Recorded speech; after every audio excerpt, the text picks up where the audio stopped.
Corona की दूसरी लहर का कहर जारी है। शहर शहर सांसों का संकट बना हुआ है।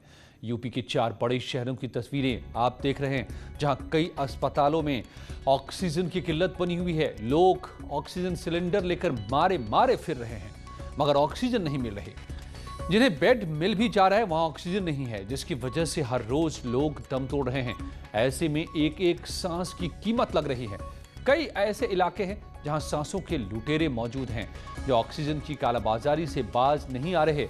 इसलिए न्यूज़ 18 ऑक्सीजन का रियलिटी चेक कर रहा है, जिससे पता चल सके कि वाकई ऑक्सीजन की कमी है या फिर कालाबाजारी की वजह से ये किल्लत पैदा हुई है।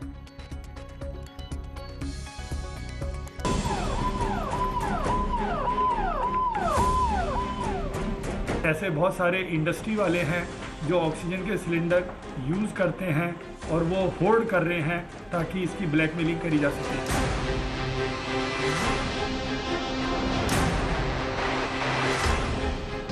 उनको प्रॉब्लम हो रही है, हम लोग हेल्पलेस है। हम लोग 7 दिन से पूरा दौड़ रहे हैं हर चीज़ के लिए।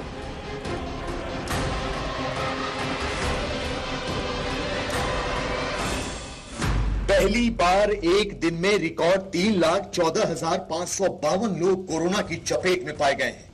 अब तक किसी एक देश में एक दिन के अंदर मिले मरीजों का यह सबसे बड़ा आंकड़ा है। कोरोना की चपेट में आए मरीजों को चाहिए ऑक्सीजन, और ऑक्सीजन की कमी से देश अस्पतालों में भर्ती कोरोना के मरीजों का दम फूल रहा है। घरों में आइसोलेट मरीजों को तो दूर, उन मरीजों को भी ऑक्सीजन सप्लाई नहीं मिल रही जो अस्पतालों में भर्ती है। ऑक्सीजन की कमी से मरीज मौत के मुहाने पर पहुंच गए हैं। दिल्ली के कई अस्पतालों ने ऑक्सीजन की कमी की दुहाई दी है। देश के अस्पतालों में ऑक्सीजन जैसे जैसे घट रही है, वैसे वैसे डॉक्टरों के भी हाथ पांव फूल रहे हैं। इसके लिए सरकार ने आज सुबह से चेकिंग ड्राइव चला रखा है। सिलेंडर्स की कमी जिनको हम अपने यहाँ सेक्टर 10 एसडीएम द्वारका के यहाँ पर रख रहे हैं, ताकि जो कोविड के हॉस्पिटल हैं उनको दिए जा सके। ऐसे बहुत सारे इंडस्ट्री वाले हैं जो ऑक्सीजन के सिलेंडर यूज़ करते हैं और वो होल्ड कर रहे हैं ताकि इसकी ब्लैकमेलिंग करी जा सके। हम लोग हेल्पलेस है। हम लोग 7 दिन से पूरा दौड़ रहे हैं हर चीज़ के लिए। दवाई से लेके सिलेंडर तक हम लोग अरेंज कर रहे हैं। हॉस्पिटल हेल्पलेस है। देश में ऑक्सीजन की किल्लत आपदा बनकर छाई है, लेकिन इस आपदा को अपने मुनाफे के अवसर में बदलने लगे कुछ कालाबाजारी करने वाले मुनाफाखोर। जानकारी के मुताबिक हरियाणा के पानीपत से लिक्विड ऑक्सीजन मंगवाकर नजफगढ़ में ऑक्सीजन की रिफिलिंग की जाती थी, फिर छोटे सिलेंडर में भरकर महंगे दामों पर बेचा जा रहा था। जब्त किए गए इन सिलेंडरों को अब जरूरतमंद अस्पतालों को दिया जाएगा।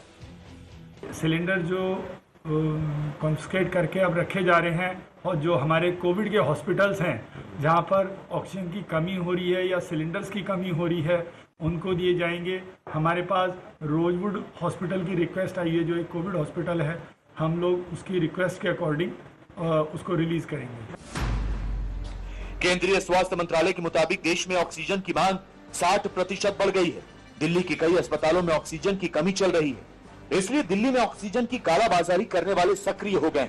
यहां तक कि 300 रुपए में भरे जाने वाला सिलेंडर अब 3 गुने दाम पर भरा जा रहा है। और देश में कई अस्पतालों में ऑक्सीजन की कमी की खबरों के बीच सेना ने अब मोर्चा संभाल लिया है। एयरफोर्स के हेलीकॉप्टर ऑक्सीजन के खाली टैंकर को वहां पहुंचा रहे हैं, जहां उनमें ऑक्सीजन भरकर देश के अलग अलग हिस्सों में भेजा जाना है। इससे सबसे बड़ा फायदा ये होगा कि ऑक्सीजन की सप्लाई में जहां 15 से 20 घंटे तक लग रहे थे, वहां अब ऑक्सीजन के टैंकर प्लांट से बड़े अस्पतालों तक काफ़ी कम वक्त में पहुंच रहे हैं। इससे उम्मीद पैदा हुई है जल्द से जल्द ऑक्सीजन को जहां कमी है वहां तक पहुंचाने की। अब सेना की ये शानदार पहल से C-17 और IL-76 जैसे मालवाहक जहाज ऑक्सीजन के टैंकर अस्पतालों तक बहुत कम वक्त में पहुंचा रहे हैं।